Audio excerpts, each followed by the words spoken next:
Assalamualaikum dear students. Today we are going to learn another poem which is Good Timber, and this one is a very beautiful poem with a very profound meaning and written by Douglas Malloch. In this lesson I would tell you that how do we write down the rhyming scheme and how do we write down the central idea, which is also known as thematic expression of the poem.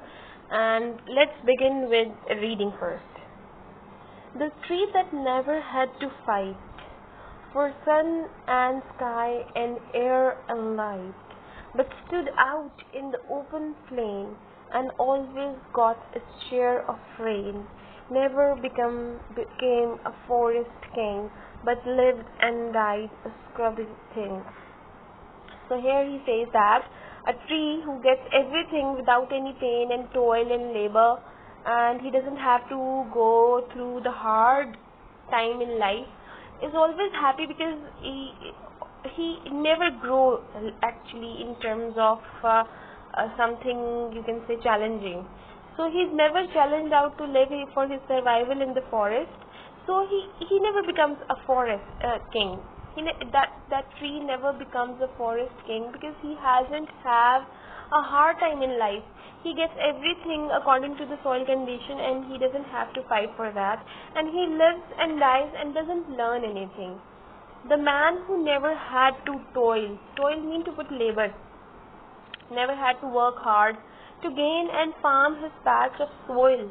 So a farmer does a very hard work, that he plows the land, he puts out the seeds, he stills the seedling and puts out the seedlings in the soil, and then watering it and then doing hard work in life. So वो जो उसकी life है farmer की, that's a pretty hard one.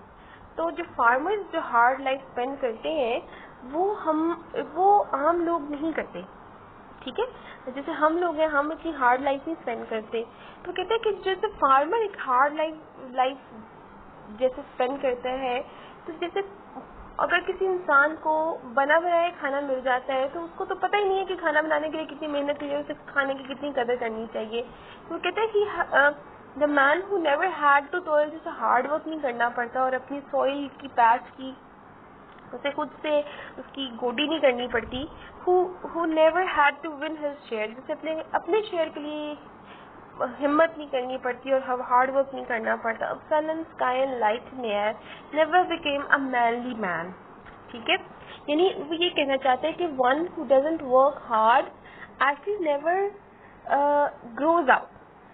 और वो life में mainly man का मतलब ये कि उसके अंदर इंसानों वाली कुव्वत और बर्दाश्त नहीं कभी आती. The stronger wind, the stronger trees, the further sky, the okay, but lived and died as he began. Sorry, I just skipped out the verse. तो वो कहते हैं कि वो इंसान जो कि लाइफ में हार्ड टाइम नहीं देखता, वो कभी मैनली मैन नहीं बनता, और जैसे ही वो पैदा होता है वो तकरीबन लाइफ में इसे कुछ लर्न के बगैर ही मर जाता है. Good timber does not grow with ease. Timber is a tree, आपको पता है कि इसको जो है इसको कट डाउन किया जाता है, इसकी लकड़ी भी अच्छी होती है, वुड्स एंड ऑल, फर्नीचर के लिए भी इस्तेमाल की जाती है, इसकी लकड़ी होती है, काफ़ी स्ट्रॉन्ग होती है. तो वो कहते हैं कि good timber does not grow with ease. जिंदगी टिम्बर के लिए आसान नहीं है. Stronger winds, the stronger trees, जितनी तेज हवा आएगी उतना ही ट्री को अपनी जड़ें उस जमीन में फैलाने की और ज़मीन में मजबूत करने की कोशिश करनी पड़ेगी. वो कहते हैं the further sky the greater length, the more the storm the more the strength, by sun and cold, by rain and snow, in the trees and man good timbers grow. तो जितना एक इंसान की लाइफ में भी hard time आएगा ना, वो उतना ही उस प्रेशर में से गुजर के एक अच्छा इंसान बनेगा. एक वो कहते हैं ना कि डायनामाइट जो है और जो granite doesn't become diamond unless it doesn't have to bear the pressure. तो प्रेशर आएगा किसी इंसान पे इसी तरह से किसी जैसे गुड टिम्बर पर, क्योंकि बहुत स्ट्रॉन्गर विंड्स चलती हैं जहाँ पे टिम्बर ग्रो करते हैं फॉरेस्ट में, और ना ही इनको बहुत ज़्यादा अपनी स्ट्रेंथ ज़मीन में अपनी जो है वो काफ़ी नीचे अपनी रूट्स डालनी पड़ती हैं ताकि फिर उन्हें जब इजीली इधर उधर ना हो जाए. कहते कि इसलिए चूँकि सन एंड कोल्ड और सडन कोल्ड से भी बचना पड़ता है, रेन एंड स्नो को भी बर्दाश्त करना पड़ता है, तो वो उससे स्ट्रेंथ भी उतनी मिलती है। तो वो कहते हैं कि ट्रीज और मैन अगर गुड टिम्बर ग्रो, तो जो ट्रीज और गुड टिम्बर हैं वो कैसे ग्रो करते हैं, वो इस तरह से ग्रो करते हैं कि वो हार्ड टाइम, गुड टिम्बर और गुड मैन हार्ड टाइम को सफर करते हैं, चैलेंजिंग एनवायरनमेंट को सफर करते हैं, प्रेशर को बियर करते हैं, तभी ही वो इतने आगे निकलते हैं। Where thickest lies the forest growth, we find the patriarch of both, and they hold counsel with the stars, whose broken branches show the scars of many winds and much of strife. This is the common law of life. Okay. अब देखो कि यहाँ पर जो आप meaning में देखें तो कहते हैं कि manly man is a man that is usually stoic, hard working and self disciplined. He will complete the task is given and would only rarely give up when the odds are against him. He recognizes his faults and admits that he is not a perfect being just like everyone else. ठीक है, तो यहाँ पर वो कहते हैं कि where the thickest lies the forest growth, we find the patriarchs of both. यानी इंसान के भी और इंसान के भी लीडर, और किसके लीडर, ट्रीज के भी लीडर. जहाँ पर फॉरेस्ट की ग्रोथ सबसे ज़्यादा थिकेस्ट होगी, जहाँ पे सबसे ज़्यादा लाइफ में परेशानियाँ होंगी, वहीं पे इंसान एक्चुअली लर्न करता है, वहीं से इंसान ग्रो करता है. बेटे प्रॉस्पेरिटी में आपकी लर्निंग नहीं होती. अच्छा टाइम में तो आप खुश खुश रह रहे हैं, आपको मैरी मेकिंग, आप अच्छा टाइम गुजार रहे हैं. हाँ, आपकी लर्निंग कब होगी, जब आप हार्ड टाइम को सफ़र करेंगे.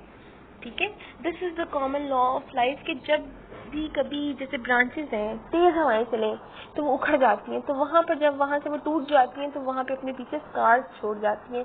इसी तरह लाइफ के इम्प्रेशन में भी ऐसे ही होता है कि लाइफ में जब आप दुखों से गुजरते हैं तो वो दुख आपके ऊपर इम्प्रेशन को छोड़ जाते हैं, आपके ऊपर उनके स्कार्स कहते हैं, जख्मों के निशानों को, वो तो रह जाते हैं, लेकिन साथ साथ आप एक स्ट्रॉन्ग मैन भी बन जाते हैं. तो गुड टिम्बर में जो पोइट है, he's telling you that one who needs to grow up beyond the prosperity, and one who does face the challenges, and one who faces the problems in life, and one who strives and toils for survival, he is actually a manly man and a manly tree. ठीक है, तो वो timber basically यहाँ पर timber is a kind of you can say कि एक allegory के तौर पे, एलेगरी भी नहीं इसे कह सकते कि it's a kind of metaphor और simile it is which is used. इसने पर्सोनिफाई किया है एक इंसान की लाइफ को कि अगर जैसे और ट्री की लाइफ को, कि अगर गुड टिम्बर लाइफ में तेज विंड्स बर्दाश्त नहीं करता तो वो स्ट्रॉन्गेस्ट ट्री नहीं बनता, क्योंकि उसकी रूट स्ट्रॉन्ग नहीं होती. इसी ही तरीके से कि अगर एक इंसान जो है वो अपनी लाइफ में चैलेंजेस स्ट्रगल नहीं करता और चैलेंजेस को फेस नहीं करता, तो वो भी एक मैनली मैन नहीं बनता है. अब आप नीचे आ जाए, यहाँ पर आपको अबाउट द पोइट इसमें थोड़ा बहुत लिखा हुआ है कि he was an American poet, short story writer and associate editor of American lumberman, a trade paper in Chicago. He was known as Lumberman Poet because locally and nationally he was He is noted for writing Round River Drive and Be the Best of Whatever You Are in addition to many other creations. आपने तो नहीं पढ़ा, लेकिन इसकी पिछली एक poem थी first year में जो मैंने बच्चों को पढ़ाई थी, it was be the best whatever you are. तो जिसमें वो बताते हैं कि whatever you are, lumber man basically he is a common man poet. ठीक है, और वहाँ उसमें वो बताते हैं कि अगर आप किसी भी फील्ड में हैं, डजेंट मैटर, लेकिन आप बेस्ट हो उस फील्ड के, दैट्स द मोस्ट इम्पोर्टेंट.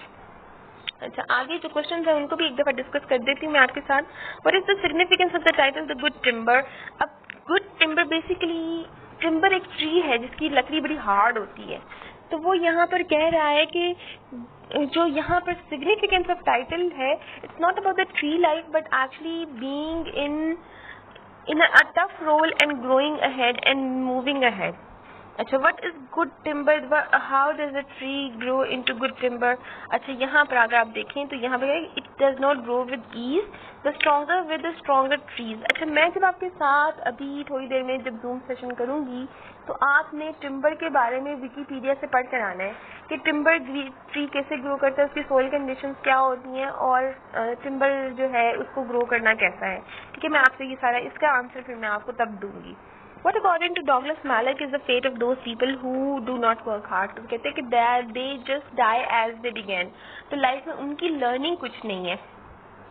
देखो ना, वो कहते हैं कि a tree who does not have to fight for the survival, it's actually die a scrubby thing. तो वो उसकी साइज इतना बड़ा नहीं होता, वो छोटी साइज में ही मर जाता है। नहीं, उसकी ग्रोथ ही नहीं होती, उसको लाइफ की सोइल कंडीशन होती है, उसको आगे बढ़ने की स्ट्राइव करने की जरूरत नहीं पड़ती क्योंकि उसकी लाइफ की ऑलरेडी सारी चीजें पूरी हो रही होती हैं। लेकिन आप देखें कि जो इंसान अचीवमेंट करना चाहता है और जो इंसान आगे बढ़ना चाहता है, एक्चुअली वो अपनी हार्ड लाइफ से तंग आकर वो कहते हैं कि नहीं, मुझे इसकी बेहतरी के लिए काम करना है। ठीक है, how can a person achieve his true potential in life, illustrate it with examples from the point. तो वो कहते हैं कि ट्रू पोटेंशियल आप कैसे रिकग्नाइज कर सकते हैं, ये आपको इकबाल का खुदी का फलसफा इसको देखना पड़ेगा। इकबाल कहता है कि खुदी की तामीर, पहले है खुदी की पहचान और फिर है खुदी की तामीर और फिर है खुदी की नफी। ये जो खुदी का फलसफा है ये जूम सेशन पे आपके साथ लाइव डिस्कस करूंगी, तब ज़्यादा मज़ा आएगा क्योंकि आप लोगों से मैं इसके बारे में थोड़ा बहुत इंटरेक्शन भी रखूंगी और थोड़ा बहुत आप लोगों से इसके बारे में आप लोगों की व्यू पॉइंट्स भी ज़रूर लूँगी। अच्छा, central idea of the point आप खुद लिखेंगे, मैं आपके साथ ही डिस्कस करूंगी लेकिन आप ये खुद लिखेंगे। देखें, an extended metaphor is poetic device in which two unlike things are compared in series of the lives of point. Give an example extended metaphor from the point good timber and what is an alliteration and rhyming scheme. तो rhyming scheme में अभी आपको समझा देती हूँ कि rhyming scheme में क्या होता है कि हम जैसे क्या करते हैं, अगर तो राइम है, राइम मतलब कि आपको उसके अंदर एक certain matching pair of words की तरीके की जो है आपको फील हो रहा है कि साउंड आ रही है, जैसे fight and light, plain and rain, king and thing. तो ये यहाँ पर देखने की जरूरत है। तो लेट्स सपोज हम इसमें राइम स्कीम में क्या करते हैं कि हम यहाँ पर फाइट को ए दे देते हैं और लाइट को भी ए दे देते हैं। हम उसको अल्फाबेट दे देते हैं कि ए, क्योंकि दोनों की साउंड सेम है इसलिए दोनों का नाम हम ए रख देते हैं। देन प्लेन एंड रेन है, इसका मतलब ये हो गया कि फाइट एंड लाइट से प्लेन तो डिफरेंट है, तो इसको हम बी कर देंगे, लेकिन प्लेन बी और रेन भी बी क्योंकि दोनों की साउंड सेम है, सिमिलर साउंड है, राइम्स में है। अब किंग, प्लेन एंड लाइट दोनों मैच नहीं करते, दे आर डिफरेंट, तो हम इसको फिर सी कर लेंगे, सी क्योंकि दोनों से किंग एंड किंग तो आपस में मैच कर रहा है लेकिन fight and light and plain नहीं कर रहा। अब टो एंड सोइल, क्या इनकी पीछे फाइट, प्लेन और किंग से मिल रहे? नो, तो it would be D, share, ये पीछे मैच नहीं कर रहा तो DEE, man and began ABCDEF हो जाएगा। तो इस तरीके से आप इसको जो है वो इसको मार्क कर लेते हैं। तो आप लोगों ने बाकी की खुद करनी है, मैं आपसे जूम सेशन पे पूछूंगी कि कितने लोगों ने इसको किया है ताकि मुझे भी अंदाजा हो कि आप बाकी लेक्चर सुनते भी हैं या नहीं। अच्छा जी, आगे इसमें क्या कि मैटाफर यहाँ पे मैंने आपसे बात की थी कि मैटाफर अभी आपसे यूज हुआ है। तो मैटाफर, एक्सटेंडेड मैटाफर क्या है कि उसमें टिम्बर की लाइफ और एक इंसान जिसकी लाइफ में हार्डवर्क और स्ट्रगल होता है उसकी लाइफ को कंपेयर किया है। ठीक है, और एलिट्रेशन क्या होती है? एलिट्रेशन ये होती है कि एक ही साउंड, एक वाउल साउंड जो है वो रिपीटेडली जो है वो यूज की जाती है। ठीक है, तो एलिट्रेशन की एग्जांपल्स जो हैं वो भी मैं आपके साथ ऑनलाइन जो है शेयर स्क्रीन करके तो आपको उसको सिखाऊंगी। आई होप आप लोगों को गुड टिम्बर समझ आ गई होगी। अपना ख्याल रखिएगा।